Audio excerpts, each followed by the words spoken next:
Hello বন্ধুরা, আমি Sudip and welcome to filmy retake. এখন আমরা কথা বলবো নতুন হিন্দি সিনেমা যেটা আজকে রিলিজ করেছে। সিনেমাটার নাম হচ্ছে তেরে বাতোঁ মে ऐसे उलझा जिया এবং এখানে মুখ্য চরিত্রে আমরা অভিনয় করতে দেখছি শাহিদ কাপুরকে, আছে কৃতি শ্যানন। তো এই পার্টিকুলার সিনেমাটা আমার কেমন লাগলো দেখুন। ট্রেলার দেখে আমি বলেছিলাম যে সিনেমাটা একটা দারুণ ভাইবস দিচ্ছে, একটা ফ্যামিলি ড্রামা, তার মধ্যে রোমান্টিক অ্যাঙ্গেল এবং রোবোটিক্স, এই পুরো জিনিসটার একটা মেলবন্ধন আমি এক্সপেক্ট করেছিলাম। আমি কয়েকটা সিনেমার রেফারেন্স দিয়েছিলাম, ইন্ডিয়ান সিনেমা অবশ্যই, যে রোবট বলে যে সিনেমাটা এসেছিল সেখানেও এরকম একটা আল্ট্রা মডার্ন হিউম্যান রোবট বা রোবোটিক্সের ব্যাপারটাকে টাচ করা হয়েছিল। তো তার নেক্সট স্টেজ বা নেক্সট স্টেপ আমরা কি দেখতে চলেছি সিনেমায়, নতুন কিছু থাকলো কিনা, এইসব বিষয়ে কথাবার্তা ছিল। তো সত্যি বলতে এই সিনেমাটা না আমার কাছে একটা রোলার কোস্টার জার্নি বলা বেটার হবে, বিকজ কিছু কিছু জায়গা আছে যেগুলোর সাথে আমি কানেক্ট করতে পেরেছি, যেগুলো আমার জন্য ওয়ার্ক করেনি, আবার ক্লাইম্যাক্সে গিয়ে কোথাও সেটা ভালো লেগেছে। তো সিনেমায় যদি আমি বেসিক গল্পে যাই, তো শাহিদ কাপুরও একজন রোবোটিক সায়েন্টিস্ট এবং তার মাসি একজন বড় রোবোটিক সায়েন্টিস্ট। তার একটা নিজস্ব সংস্থা আছে, কোম্পানি আছে, সে আমেরিকায় থাকে এবং শাহিদ কাপুরের বিয়ে নিয়ে তার ফ্যামিলি চিন্তিত, বিভিন্ন সম্বন্ধ আসছে এবং সে আমেরিকায় যায়। তারপর তার সাথে পরিচয় হয় কৃতি অর্থাৎ রোবটের, এবং সেখানে একটা ইমোশন শেয়ার হয়, ইন্ডিয়াতে আসে এবং তারপরে কি পরিস্থিতি হয়, তাদের এই ভালোবাসা হিউম্যান এবং রোবট এটার পরিণতি পায় কি না পায়, কি কি জিনিস হয়, এগুলো জানতে হলে তোমাদের সিনেমা হলে গিয়ে সিনেমাটা দেখতে হবে। সিনেমায় অবশ্যই কিছু পজিটিভ পয়েন্ট আছে, তবে তার মধ্যে যেটা প্রথম পয়েন্ট সেটা হচ্ছে কৃতি শ্যানন। মানে তিনি যে একজন অসামান্য অভিনেত্রী সেটা কিন্তু আগেও বারবার তিনি প্রমাণ করেছেন। বাট এখানে যেমন তার লুক, যেরকম তার ফিজিক, এমন কয়েকটা সিন আছে তার সিক্স প্যাক অ্যাপ দেখা যাচ্ছে, এরকম সিচুয়েশন। মানে তিনি যে একটা রোবটের ক্যারেক্টার প্লে করছে, তার যে শরীরের যেরকম গঠন হওয়া উচিত, কেননা পুরোটাই তো একটা স্ট্রাকচারের উপর মডার্ন চামড়ার ইউজ আমরা যদি বলে থাকি, সিনথেটিক চামড়ার ইউজ আমরা যদি বলে থাকি, তো সেই ব্যাপারগুলোকে দারুণভাবে করা হয়েছে। কৃতি শ্যানন অনবদ্য। লাস্টের একটা সিকোয়েন্স আছে যেখানে একটা গানে তিনি নাচ করবেন, ওই জায়গাটায় যেভাবে মাইকেল জ্যাকসনের মতো পুরো জায়গাটা ডিজাইন করা হয়েছে, আমার ভালো লেগেছে বেশ জায়গাটা। ইনফ্যাক্ট শাহিদ কাপুরকেও তার এই এজে যেভাবে তিনি নিজেকে ক্যারি করেছেন, যেভাবে লুক দিয়েছেন এবং কৃতির পাশে তাকে যেমনভাবে মানাচ্ছে, তাকে স্ট্যান্ড অ্যালোন হিসেবেও যত সুন্দর মানাচ্ছে, আমার মনে হয় এই ক্যারেক্টারটা এরা দুজন ছাড়া কেউ করতে পারতো না। এরকম কিছু কিছু জায়গায় আমার ফিল হয়। একটা সিন আছে যেখানে শাহিদ কাপুরের চোখের জলটা পড়বে এবং পুরো জলটা গড়িয়ে পড়ে যাবে, সিনথেটিক স্কিন যে বোঝানোর ব্যাপারটা থাকে। তো এই ছোট ছোট ডিটেলিং গুলো আমার মনে হয় কিছু কিছু জায়গায় মেকার্সরা করতে পেরেছে।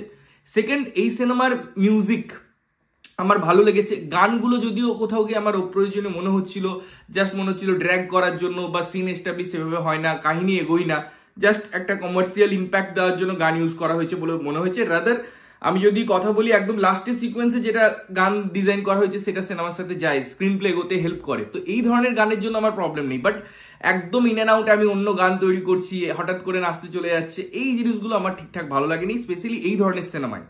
থার্ড হচ্ছে, আমি যদি ভালো লাগার কথা বলি, সেটা হচ্ছে কিছু কিছু জায়গায় কমিক অ্যাঙ্গেল আছে, ফ্যামিলি ড্রামাগুলো আছে, তাদের এক্সপ্রেশনগুলো আছে, এই জিনিসগুলো আমার মনে হয় একটা ফ্যামিলি ড্রামার জন্য ওয়ার্ক করে।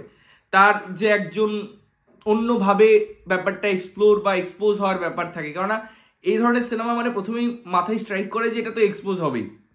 যদি সেখান থেকে মেকার্সরা একদম বের করে দেয় তাহলে আমাদের জন্য ঝটকা লাগতে পারে। বাট যদি সেটাই দেখাচ্ছে, এটা যদি অন্য মোড়কে দেখাচ্ছে, দু তিনটে টুইস্ট বা স্টেজ দেখাচ্ছে, স্টেপ দেখাচ্ছে, একটা ছেলে হঠাৎ করে জানলা থেকে দেখতে পাচ্ছে, তো এই ধরনের জিনিসগুলো পুট করাই আরো ইন্টারেস্টিং হয়েছে ব্যাপারটা।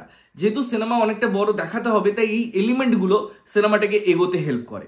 এগুলো ছাড়া সিনেমায় আমি যেমন বলছিলাম, এই যে রোলার কোস্টার জার্নির কথা, প্রথম দিকে বিল্ড আপে তারা বেশ টাইমটা নিয়েছে, যেটা ইন্টারেস্টিং লাগে। বাট তারপরে কোথাও গিয়ে সিনেমাটা মনে হচ্ছিল যেন ড্র্যাগ করছে, যেন এক জায়গায় থমকে গেছে এবং গ্রাফ ডাউনের দিকে যাচ্ছে, বিরক্ত লাগে। কেননা স্ক্রিন প্লেটা আমার মনে হয় অনেক বড় হয়ে গেছে এবং সেখানে কিছু করার থাকে না, কিছু ইম্প্যাক্ট আমাদের সেরকম ভাবে অডিয়েন্সকে গেন করাতে পারে না, যেটা আবার সেকেন্ড হাফের একদম লাস্টের দিকে গিয়ে হিউজ পিক নাই, যখন থেকে এই পুলিশ স্টেশনে যাচ্ছে বা সেগুলো দেখাচ্ছে। তো আমার মনে হয় যদি ওই জায়গাটা দেখাতো, এত ইম্পর্টেন্স দিচ্ছে, সবাই খোঁজাখুঁজি করছে, সেটারও প্রপার ক্লোজার দেয় না। মেকার্সরা আমার মনে কোথাও কিন্তু কনফিউজড হয়ে গেছে যে আমরা ব্যাপারটাকে আর কিভাবে দেখাবো। কারণ রোবট সিনেমায় একটা রোবোটিক ইমপ্লিমেন্টেশন ছিল, এখানে কৃতি সেননকে অ্যাজ এ হিউম্যান ট্রিট করা হয়েছে। যদিও তারা এটা জাস্টিফিকেশন দিয়েছে যে কেউ বুঝতে পারছে না যে সে হিউম্যান না রোবট, এটা তারা জাস্টিফিকেশন দিয়েছে, কিন্তু যেরকম রোবটের হয় তারা ভেবেছে যে বা ভাবতে পারেনি যে আর কি কি ইনপুট দেওয়া যেতে পারে যে জন্য এই সিনেমার স্ক্রিনপ্লেতে আমরা হেল্প করতে পারি বা এগোতে হেল্প করতে পারি। তো আমার মনে হয় এই সিনেমাটা একটু কনফিউজড হয়ে গেছে মেকার্স লেভেলে, তার জন্য সিনেমাটার কিছুটা অংশ বা বেশ খানিকটা অংশ অডিয়েন্স হিসেবে আমি সেরকম ফিল বা কানেক্ট করতে পারি না। এটা আমার মনে হয় কোথাও একটা গিয়ে স্ট্যাগনেন্ট হয়ে যায়।